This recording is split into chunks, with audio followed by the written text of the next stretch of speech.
On the outside, I was living the dream. I was a loving wife with a beautiful daughter. We lived in England for a few years and traveled all over Europe. I had the house, the SUV, the dog, and the financial security. I was the swim team president, the room mom that volunteered at school. I completed triathlons and went on extravagant vacations. But on the inside, something was very wrong, and I didn't understand what that was. I was sad, but didn't know how to cry. I was scared and lonely and had no real sense of self. I was terrified of what lay beneath the surface. Something was very wrong, and I didn't understand what that was. Why wasn't I in touch with my true feelings and emotions?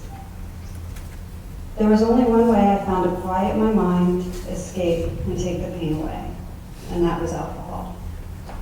It was the answer to all my problems, until that answer became the problem. My marriage was broken, and my daughter was in tremendous pain. Here she was, her senior year of high school, getting ready to go to college. She deserved to be excited and happy.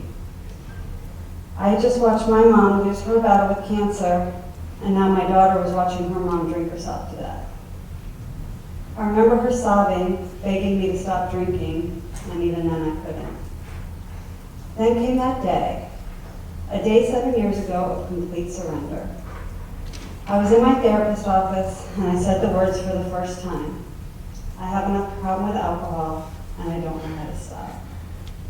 She suggested I go to 90 Alcoholics Anonymous meetings in 90 days, which I started that evening, and I haven't had a drink since.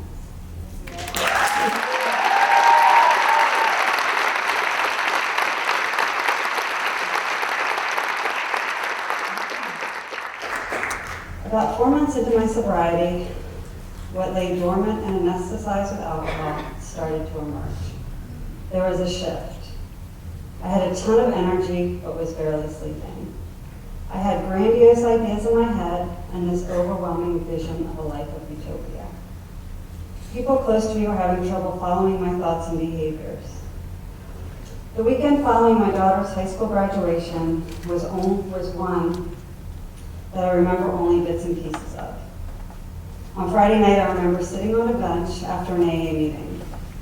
I was on the phone telling my husband that I wasn't coming home, that I didn't feel safe there. I felt like I needed to escape.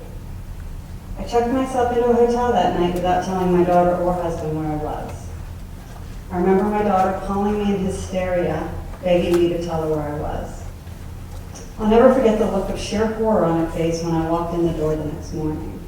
She too had been up all night, terrified that I was going to hurt myself.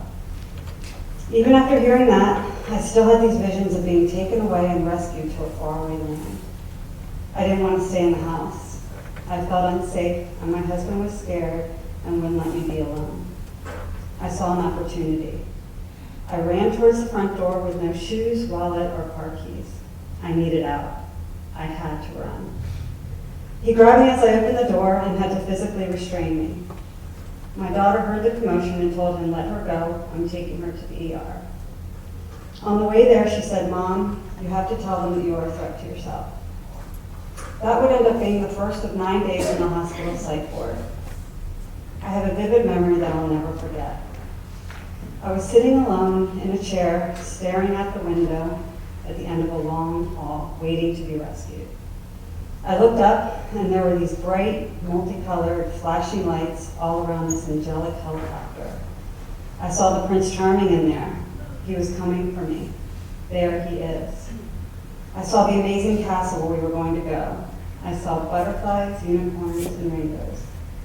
In reality, it was a medevac helicopter landing at the hospital. The other memory I'll never forget was sitting at a table, rested and clear-headed, with a psychiatric clinical team, and then telling me I was being diagnosed with bipolar and I was coming out of a psychotic manic episode. That was the moment my true recovery began. My life now. I love the fellowship of AA. I trust God. I have a life-saving therapist I've been seeing now for over 8 years. She's the one that recommended I start following This Is My Grave. I have a phenomenal psychiatrist. I get to see the miracle of recovery as a substance abuse counselor. I'm madly in love with that special someone that held my hand and guided me through this incredible experience. I have friends that have supported me without judgment.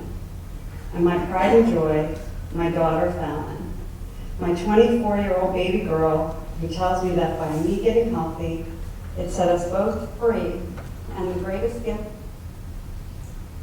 in her life is having a truly authentic mom. She's living out her dreams and found her passion as a scuba dive instructor in a tranquil Caribbean island in Central America. I do have the disease of addiction and bipolar, but that doesn't define me. And for the first time in my life, I know, by being a part of This Is My Brave and talking openly for the first time publicly about my mental illness, what I've been through, and where I am now, it is okay. I am not alone. You guys are not alone. And we are not alone.